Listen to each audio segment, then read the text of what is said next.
Amis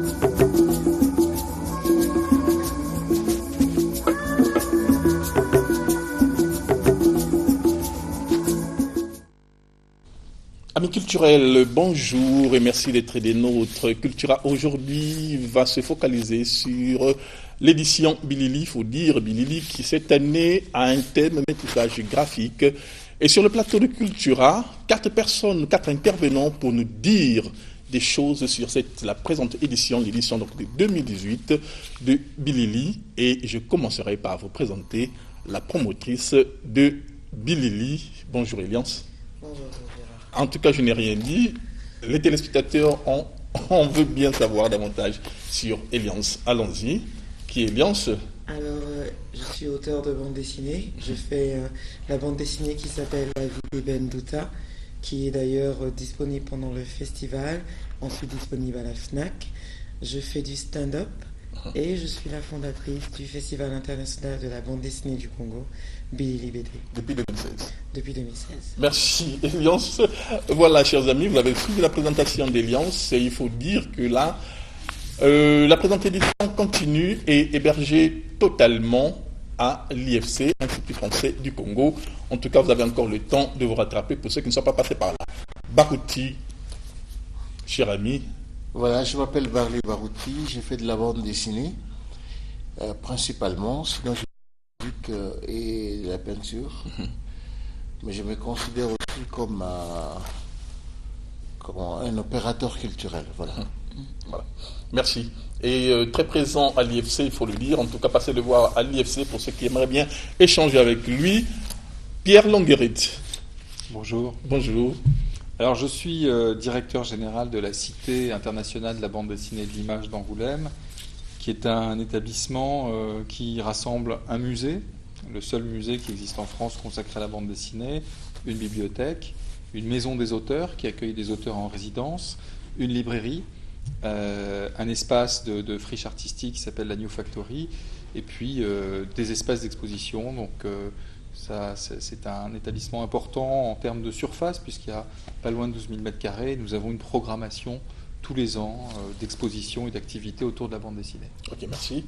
Chers amis, une fois de plus, vous avez suivi donc Pierre qui nous vient là de la France et qui nous a dit, il a fait une très belle présentation. Et nous chutons sur Barbara, qui est déjà une habituée de ce plateau de Cultura et responsable de la communication à l'Institut français du Congo. Bonjour, t'as déjà tout dit, j'ai rien à rajouter. J'ai tout dit, Barbara. Alors, merci donc, Eliance, nous parlons donc de cette édition qui porte sur une thématique précise, métissage graphique. Tout à fait. Alors, avant d'arriver à ce thème, dites-nous un mot sur les motivations qui ont contribué ou milité, n'est-ce pas, à l'érection de ce festival. Alors, la particularité ou l'intérêt de créer un festival de bande dessinée, c'est que je suis auteur de BD, je suis au Congo. Quand je dis que je suis auteur de BD, soit on demande, c'est un métier. Quel est ton vrai métier? Pourquoi? Ce n'est pas un métier qui est toujours valorisé ou compris. Quand quelqu'un dit qu'il est médecin, on ne lui demande pas pourquoi tu es médecin. Quand quelqu'un dit qu'il est avocat, on ne demande pas et c'est quoi ton autre métier? Mais à auteur de bande dessinée, on dit toujours pourquoi. Il faut justifier ce métier. Ça veut dire qu'on ne comprend pas toujours pourquoi celui-ci fait ci ou ça. Même dans la culture, quand on voit un chanteur, il dit je suis chanteur, on ne demande pas toujours pourquoi. Parce qu'on peut se dire quand c'est Shakira qui dit je suis chanteuse, on ne demande pas pourquoi, on ne demande pas quel est ton autre métier. Donc ça veut dire qu'il y a un manque de valorisation du métier d'auteur de bande dessinée. Tout le monde a grandi avec une BD. Si je te demande, tu vas me dire peut-être Black le Rock, Rodéo, tu vas me dire Astérix. Il y a des auteurs derrière qui nous ont donné ces histoires quand on était petits.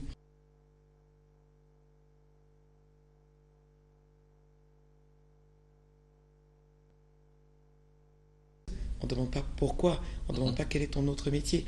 Donc ça veut dire qu'il y a un manque de valorisation du métier d'auteur de bande dessinée. Tout le monde a grandi avec une BD. Si je te demande, tu vas me dire peut-être Black le Rock, Rodéo, tu vas me dire Astérix. Il y a des auteurs derrière qui nous ont donné ces histoires quand on était petits. Et c'est important à ce moment-là de créer un espace festif, c'est pour ça que je dis festival, fun.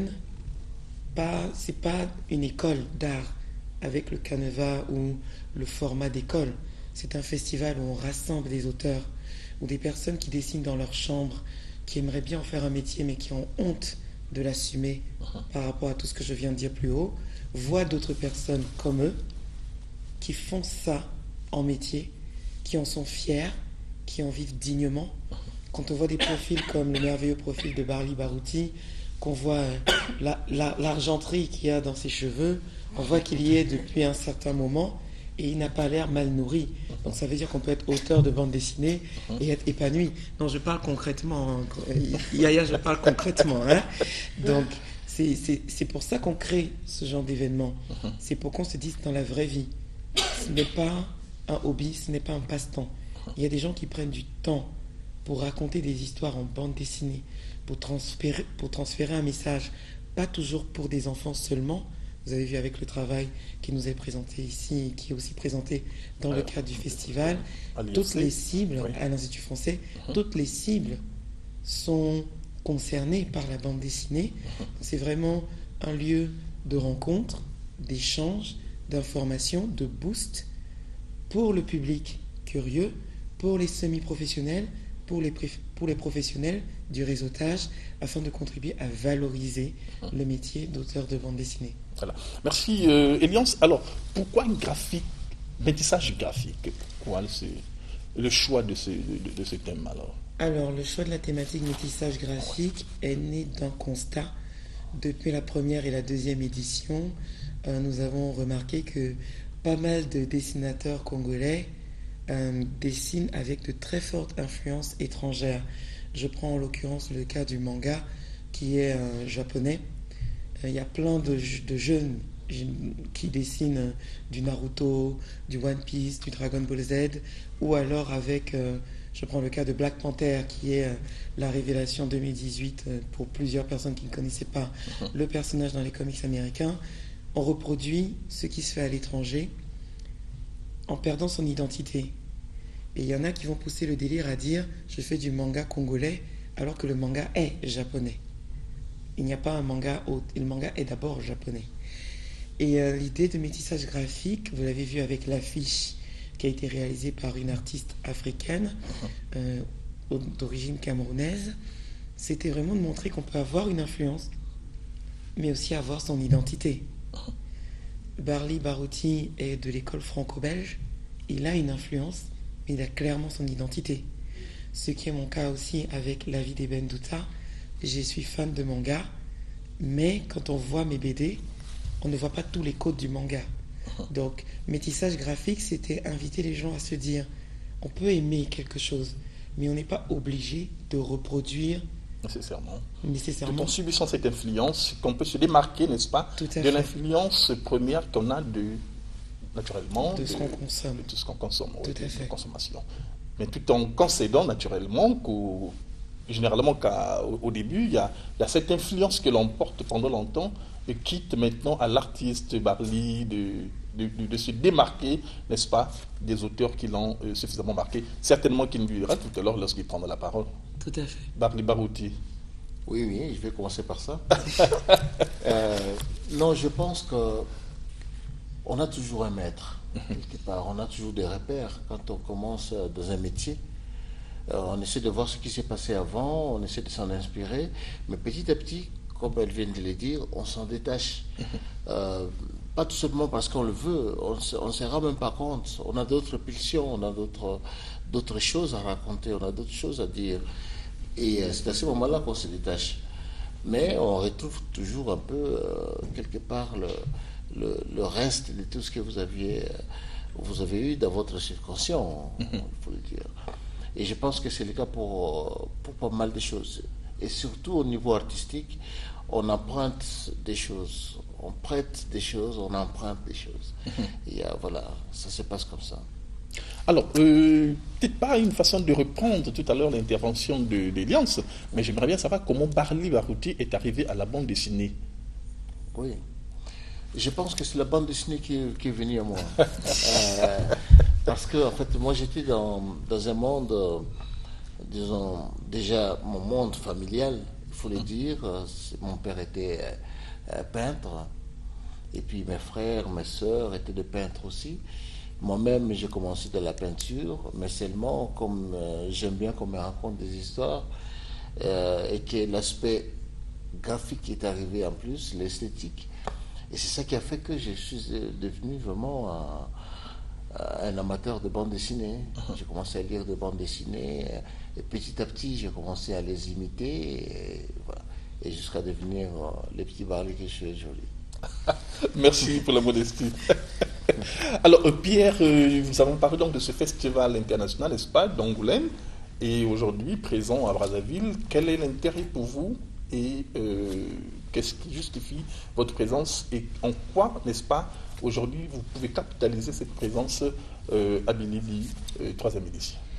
Alors, je voudrais déjà dire que je suis très admiratif par le travail qui est réalisé par Elions, par l'initiative qu'elle a prise de créer ce festival, parce que elle donne une visibilité à une création, à un héritage, à une création de bande dessinée africaine, puisque au-delà du Congo, elle invite plusieurs créateurs qui viennent d'autres pays africains, et je crois que ce point de rencontre est très important pour le monde de la bande dessinée internationale, parce que ça permet de mieux prendre conscience de ce qui existe et ce qui émerge aussi, puisque elle a ce souci de donner de la visibilité à des auteurs confirmés comme Barley, mais aussi à des auteurs plus émergents, plus jeunes, qui démarrent dans la bande dessinée, en faisant également un travail de transmission, ce qui est très important. Barley a donné une masterclass avant-hier, et je crois que cet ensemble que met en œuvre, cet ensemble d'activités que met en œuvre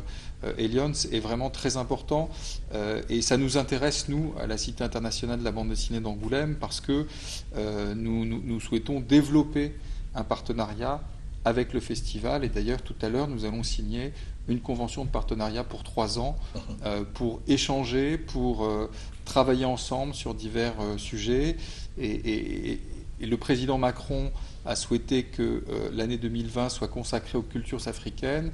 Ce partenariat va aussi s'inscrire dans cette année des cultures africaines en 2020. Donc voilà un peu les raisons de ma présence et le soutien que nous souhaitons apporter à ce festival.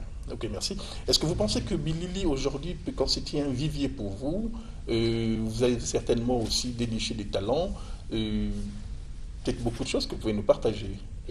Oui, à la fois évidemment dénicher des talents, mais aussi faire se rencontrer des auteurs français et des auteurs congolais. Je crois que ça aussi c'est important, parce que le thème qu'évoquait Elions de métissage graphique, évidemment c'est un enrichissement. C'est un enrichissement pour des auteurs français que de pouvoir se confronter avec des créations spécifiques africaines, mais je crois que c'est aussi un enrichissement pour des auteurs congolais africains de pouvoir rencontrer leurs homologues français, échanger avec eux, pouvoir confronter leur vision, leur façon dont ils représentent le monde par le travail graphique et par le travail de bande dessinée.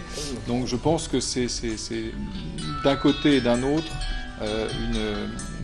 un croisement de vision artistique et de travail artistique qui est très fructueux et très fécond, me semble-t-il. Voilà. Et quel est aujourd'hui le regard que vous avez, votre présence aujourd'hui à cette 3e édition de Bilili, en termes de découverte, peut-être aussi en termes de coup de cœur? Alors, ce qui me frappe beaucoup, c'est qu'il y a un sens des couleurs chez ces auteurs que j'ai découverts, très très fort. Il y a une appréhension du monde par la couleur qui me semble extrêmement intéressante. Il y a certes les influences qu'a indiqué Elions, mais je vois aussi qu'il y a une diversité de styles graphiques qui se développe, qui est très frappante. Et puis il y a un humour que je trouve très intéressant. D'ailleurs, Elions, dans La vie d'Ebn Duta, fait montre d'une vision, d'une conception humoristique très intéressante et et parfois très caustique. Et ça fait tout l'intérêt aussi de cette palette d'auteurs qui émerge et que je crois qu'il faut vraiment soutenir et il faut vraiment faire connaître parce que ça me semble très important, tout en rendant hommage au travail de pionnier qu'a conduit Barly, parce que c'est quelqu'un qui a toujours été aussi préoccupé de la transmission. Il a mis en place une école qui a beaucoup œuvré pour faire reconnaître ce que disait Elion tout à l'heure, c'est-à-dire la légitimité et l'intérêt de la bande dessinée. Parce que la bande dessinée, c'est une façon comme je le disais, de représenter le monde qui est très différente du cinéma ou de la littérature ou des arts plastiques, qui a ses propres codes, qui a une façon de parler d'un certain nombre de sujets et qui n'est pas comme les autres arts. Et je crois qu'il faut donner à voir cette spécificité parce qu'elle enrichit notre perception du monde. Voilà. Merci Pierre. Alors, Eliance, je ne sais si c'est Eliance qui va répondre à la question ou c'est Barbara. En lisant la présentation qui a été faite de cette 3e édition de Bilili, dont naturellement le programme de l'IFC, il y a quelque chose qui a attiré tout de suite mon attention. C'est que vous parliez qu'on veut montrer à travers Bilili qu'au-delà, n'est-ce pas, de l'image sur papier, qu'il y avait quelque chose et qui,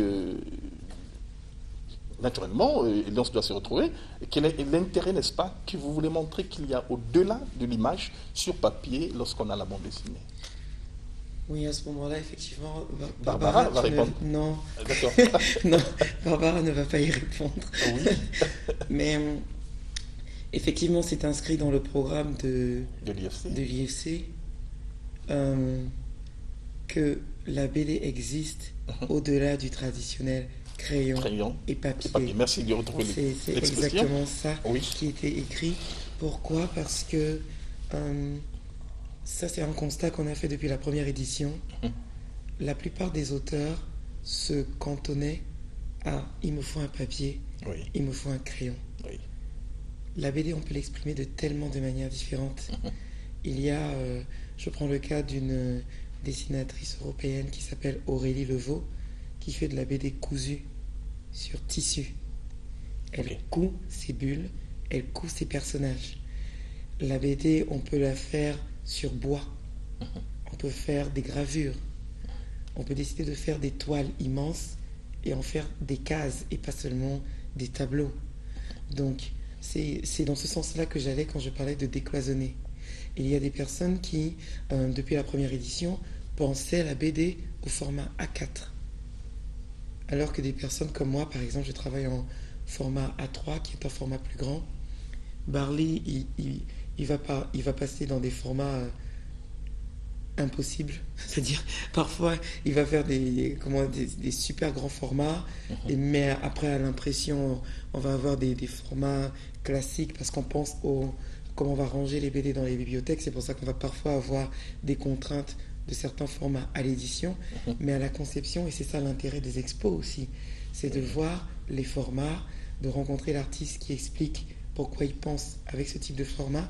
Donc, quand je parlais au-delà du crayon et papier, c'était aussi pour montrer qu'il ne faut pas se limiter à ce qu'on pense être le format standard, obligatoire pour faire une bande dessinée, mais décloisonner et ouvrir son esprit à se dire la BD, je peux la faire où je veux, comme je veux. Je m'exprime de cette manière-là. Ok, merci. Alors, Barly Barouti, nous avons tout ceci sur notre plateau. Est-ce que vous pouvez nous présenter succinctement tout ce travail à nos amis qui nous suivent, nos amis culturels? Alors, je vais aller très très vite. Vraiment très très vite. Voilà, vous avez un cadreur en face de vous. Voilà. Merci. Cette bande dessinée qui s'appelle Madame Livingstone parle de la Première Guerre mondiale à partir de l'Afrique. Donc, à partir d'Albertville, qui s'appelle aujourd'hui Calémié. Donc, dans le sud-ouest du Congo, de la République démocratique du Congo. Et alors, à ce moment-là, c'était le Congo belge, et il y a une histoire qui se passe à partir de là. Et ça a surpris. Pourquoi? Parce que les gens se disaient que, La Première Guerre mondiale, c'était les tranchées françaises, hein, un peu la Belgique, mais bon, on ne savait pas qu'en Afrique aussi, on a pris part à cette guerre insensée finalement, parce que bon, ça n'était pas notre affaire, mais voilà, on était dedans. C'était important de les signaler. Merci Eliance, vous voyez qu'elle est très pratique. Cette bande dessinée s'appelle Chaos debout à Kinshasa. Alors, Chaos debout, ce n'est pas les chaos, mais les chaos, avec CHAOS. C'est autour du combat de Mohamed Ali et George Foreman en 1974, 74 pour les Belges. On a essayé de tisser un peu ce qui aurait pu être disons les coulisses de cette affaire. Pourquoi aller faire un combat du siècle au Congo, au Zaïre à l'époque? Et voilà, les tout derniers, c'est Madame Livingstone, merci. Oh, les Saint-Jean. Voilà. Et cette bande dessinée, la thématique, c'est en fait le métissage pendant la période coloniale. Et c'est vraiment intéressant de savoir qu'il y a eu pas mal de métis qui, pour la plupart, n'ont pas été reconnus par leurs géniteurs. Et on les a mis dans des orphelinats. Donc on avait à l'époque donc des orphelins de parents bien vivants. Et c'est quand même intéressant de ressortir ce genre de pages. Et c'était pendant la fin des années 50 au Congo. Okay. Alors, Barry, quelles sont vos sources d'inspiration? Généralement, vous partez d'où? Qu'est-ce qui vous inspire? Oh, je pense que tout inspire. Et pour l'instant, il y a tellement de choses à dire. Cela me renvoie très vite à vous parler un peu rapidement de ce que représente la bande dessinée pour nous, de ce que devait représenter la bande dessinée pour nous. Quand je dis nous, je parle de la société africaine en général. Alors, la société africaine en général, nous sommes d'obédience orale. D'accord? Et nous sommes en face de nous, nous avons les autoroutes de l'information, dans le numérique et tout ça. L'écrit donc. Et je trouve qu'entre l'écrit et l'oralité, la bande dessinée joue ce rôle. Ok? Et nous avons cette possibilité de dire, on peut utiliser la bande dessinée parce que chez nous, par exemple, nous n'avons pas un taux élevé de gens qui lisent, qui sont formés, qui sont alphabétisés. Nous ne nous voilons pas la face. Donc, mais si on faisait passer les choses par le dessin, donc il y a moyen aussi de faire passer des choses. Voilà. Donc il y a même des déclinaisons. On peut faire une bande dessinée comme ça, mais on peut faire aussi une bande dessinée sans texte. Et que les gens, les animateurs riront, par exemple, iront avec ça et discuteront avec des gens. Donc il y a moyen de faire pas mal de choses. Et puis il y a aussi le degré de lecture d'une bande dessinée. Hein? Si j'ai encore une minute, je peux dire ceci, c'est que, allez, je prends l'exemple d'une petite histoire, quelqu'un qui se réveille le matin, allez, il prend son journal, il entre dans la rue, il va au boulot, mais il regarde son journal, il est en train de lire, il ne fait pas attention, il marche en même temps, ben voilà, il y avait une peau de banane, il glisse sur la peau de banane, il tombe. Alors, première lecture, le type est tombé. Ok, très bien. Deuxième lecture, ça devient moralisateur. On dit, il ne faut pas lire en marchant. Troisième lecture, plus politique, la ville est sale. Vous voyez comment on peut arriver à lire. Quand on dit maintenant que la bande dessinée c'est pour les enfants, ça m'étonne toujours, parce que même quand on lit Astérix, on trouve des relents, des choses derrière. Quand on lit... Donc voilà, c'est tout plein de petites choses comme ça qu'on doit arriver à le faire. Et grâce à des initiatives telles que le fait Alliance, ça nous permet de dire, nous devons approcher les gens pour les rendre populaires. On doit rendre la bande dessinée populaire. Ce n'est pas quelque chose d'élitiste. On doit arriver à les rendre populaires. Voilà. Merci. Alors, parlez-nous de la fréquence, Barbara. Le festival, ça vous amène beaucoup de monde. Il faut dire qu'il y a une forte ambiance, n'est-ce pas, ces derniers jours à l'IFC, grâce à Bilili. Ben oui, effectivement, si je peux parler des 2 précédentes éditions, on a commencé avec 500 personnes pour la première édition, la deuxième édition 900 personnes. Là aujourd'hui, on est quasiment à la fin du festival et je sais qu'on a doublé facilement le nombre de personnes de fréquentation par rapport à celui de l'année dernière. Barly vient de le dire, la bande dessinée peut rendre à ce côté populaire et donc du coup la bande dessinée aussi c'est quelque chose de tout public avec les différentes bandes dessinées que nous avons à l'Institut, enfin les différents auteurs de bandes dessinées que nous avons à l'Institut français, les différentes thématiques, mais aussi les différentes activités. Et concernant les thématiques, là on a parlé de le singe jaune avec le côté historique à l'époque de la colonisation, les enfants métis qui étaient abandonnés, ou le combat de boxe entre Ali et Foreman et Madame Livingston.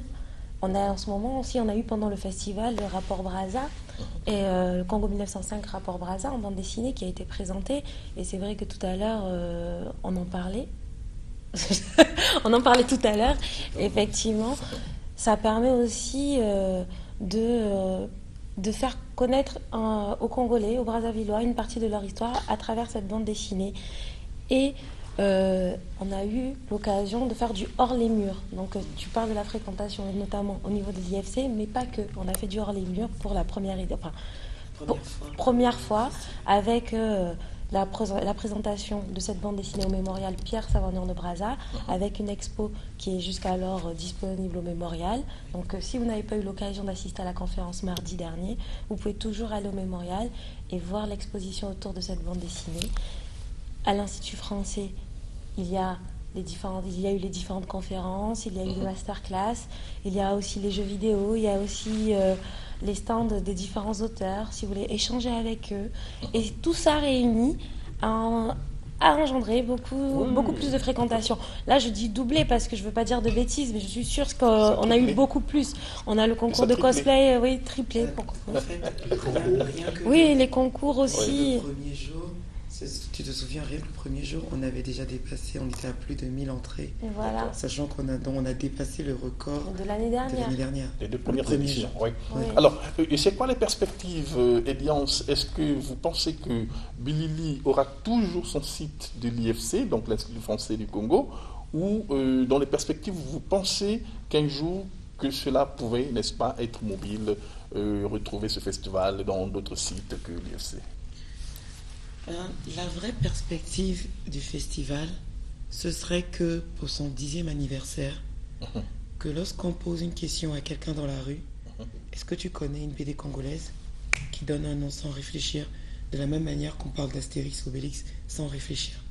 Ça, c'est la vraie perspective. Parfait. Le lieu en lui-même, après ça, c'est moi, je suis quelqu'un de très sentimental et romantique, donc je suis très attaché aux personnes qui croient en mes projets au début. Et l'Institut français a cru en ce projet dès le début. C'était aussi une envie pour l'Institut français. C'est pas un mariage de circonstances ou non, c'est vraiment. C'est pas un copinage, c'est pas un voisinage. Bon, non, c'est pas du voisinage où on fait avec eux et puis quand ça commence à donner, on les laisse.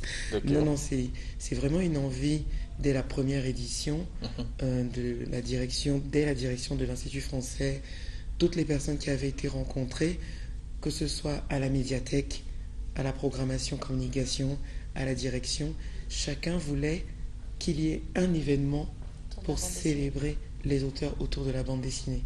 Et quand j'ai rencontré les équipes et que j'ai émis ce souhait, ils ont vu en moi quelqu'un qui pouvait porter le projet. Et donc c'est vraiment dès le début. Donc je ne me pose même pas de question d'aller ailleurs. Après, si on est à 200 000 visiteurs, forcément le hors les murs va être encore plus grand. Mais le cœur va rester à l'Institut français. Ça va être historique. Et nous parlons français pour communiquer aussi. Donc ça peut être très intéressant de voir à l'avenir, pour tous ceux qui ont différentes influences, d'avoir des BD en lingala, d'avoir des BD en kituba, d'avoir des BD et avoir du sous-titré dans une langue officielle qui sera forcément le français. Donc, et en plus, nous n'oublions pas que le partenariat que nous allons signer tout à l'heure avec la Cité de la bande dessinée d'Angoulême, c'est aussi pour renforcer ce qui a déjà été initié depuis 2016. Oui. Et substantiellement, voilà, ce partenariat va porter en quoi? Envoyer des artistes BDistes à la Cité internationale de...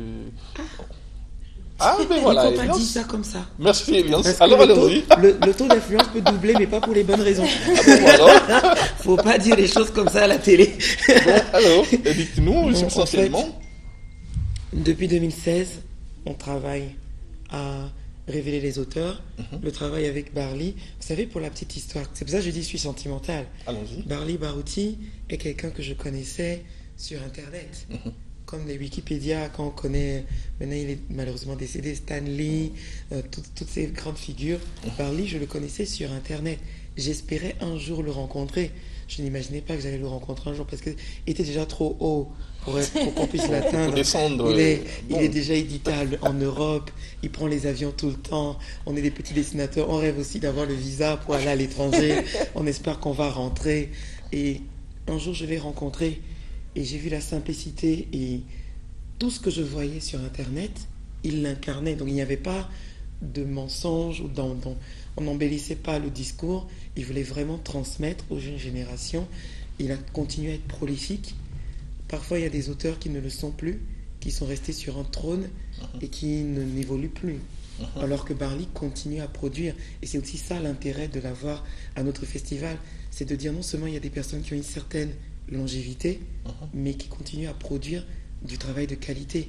Donc, créer ce genre d'initiative, rencontrer des personnes comme Barli Barouti, se dire que non, avec le Bilili BD Festival, on espère créer des talents du Congo plus tard, rencontrer plus tard Monsieur Pierre Longheriti à l'occasion d'autres festivals, lui présenter nos projets, voir qu'il y adhère. Ce n'est pas juste pour donner des visas pour que la personne aille en France pour un festival. Et disons la vérité, beaucoup le font, disparaissent dans la nature, on n'en entend plus parler. L'idée de créer ce genre de partenariat, c'est qu'il y ait d'autres Barli, qu'il y ait d'autres Eliance. On veut tarifier les personnes dans leur pays. On veut qu'ils deviennent des références dans leur pays. Malheureusement, ce sont des réalités. Ça nous fait mal aussi quand on voit nos frères prisonniers dans des pays étrangers mourir dans la Méditerranée. Ils peuvent aussi vivre ici. La vie est dure. Je ne dis pas que la vie n'est pas dure. Mais si un pionnier comme lui est toujours en vie, et dans son pays. Et dans son pays. Et qui part à l'étranger, il revient. Ça veut dire, moi je ne suis pas pionnière comme lui. Je suis intermédiaire et je pars à l'étranger, je reviens. Ça veut dire que c'est possible de partir à l'étranger et revenir. Donc le partenariat qu'on fait... auteur de bande dessinée. En étant auteur de bande dessinée. Donc le partenariat qu'on fait avec la Cité de la BD, c'est nous soutenir afin d'avoir toutes les ressources nécessaires pour former ici, encourager de la mobilité d'auteurs. Donc il y aura probablement des voyages pour certains auteurs, mais pas seulement des voyages, c'est surtout la formation. Des échanges. Ce qui fait que lorsque l'auteur ira à Angoulême, ou ira à Beijing, ou ira aux États-Unis, ou ira à Dakar. Non, oui, parce que j'en venais. Puisqu'on a eu pendant cette édition le créateur du Comic-Con de Lagos, qui est le plus gros festival, la convention de bande dessinée au Nigeria. Il a été présent pendant ce festival. C'est pour ça qu'il a dit africain en plus de congolais. Donc lorsqu'il ira en Afrique du Sud ou il ira à Lagos, qu'il ait des étoiles dans les yeux pour revenir dynamiser la chose afin qu'il y ait encore plus d'auteurs congolais pour faire la fierté du Congo. Et après, il y a encore d'autres réalités. C'est que c'est vrai que nous avons une monnaie qu'on appelle le franc CFA, que pour X, Y raison est remise en question. Mais pour un auteur de BD, je vais prendre le cas de Paé. Paé, qui est un auteur gabonais, qui a été pour moi un modèle économique concret. C'est que Paé ne vit même pas à Libreville, la capitale. Il vit à Bitam, dans son village. Il est édité en Suisse par Paquet. Sa BD La vie de Paé, édité en Suisse. après, pour ici la raison, il reçoit des soins en euros. À 1 euro, ça n'achète pas grand-chose en France. 650 francs, on s'en sort un peu. Donc lui, il ne gagne pas seulement 1 euro. Et il n'est pas dans la grande ville, il est au village. Pareil, quand on allait dans les festivals, il avait une banane avec des billets violets. Un auteur de bande dessinée, je suis désolé, ça fait réfléchir différemment. Il n'a jamais eu envie de rester à l'étranger. Et maintenant, la vie de Pae, sa bande dessinée, est adaptée en dessin animé. Donc il touche en plus des royalties. Quand on compte argent, pourquoi est-ce qu'il irait vivre en Europe? Donc c'est ce genre de profil que nous voulons créer. C'est ce genre de profil que la Cité internationale veut encourager. Faire émerger des auteurs qui vont être des catalyseurs d'énergie, avoir des personnes de bonne volonté comme Barley qui veut toujours transmettre pour améliorer la qualité des auteurs, tant à l'intérieur que dans la production graphique, ce qui fait que quel que soit le voyage, ce sera un bonus, mais pas la finalité. Voilà. Merci en tout cas, Eliance, pour cette très belle intervention, il faut dire, un très bel exposé qui donc met un terme à nos échanges. Merci d'avoir répondu à cette invitation. Merci pour la 3e édition de Bilili, qui est déjà également dans sa phase finale. Et on se reverra certainement à la 4e édition avec un nouveau thème, une nouvelle thématique. Je vous dis merci Barley Barouti pour cette gentillesse d'avoir répondu à cette invitation de Cultura. Merci Pierre Longueretti également pour tout ce que vous faites. Et rassurez-vous que j'ai des très bonnes nouvelles puisque j'ai beaucoup de Congolais qui sont passés, qui sont arrivés chez vous. Je ne citerai pas peut-être les noms pour ne pas faire des jaloux. Et merci Barbara également d'avoir emmené tout ce monde ici sur le plateau de Cultura. Chers amis culturels, merci d'avoir été des nôtres. Je vous dis merci et passez une très belle journée dans vos familles respectives. Nous prenons date pour samedi prochain. À très bientôt. Merci.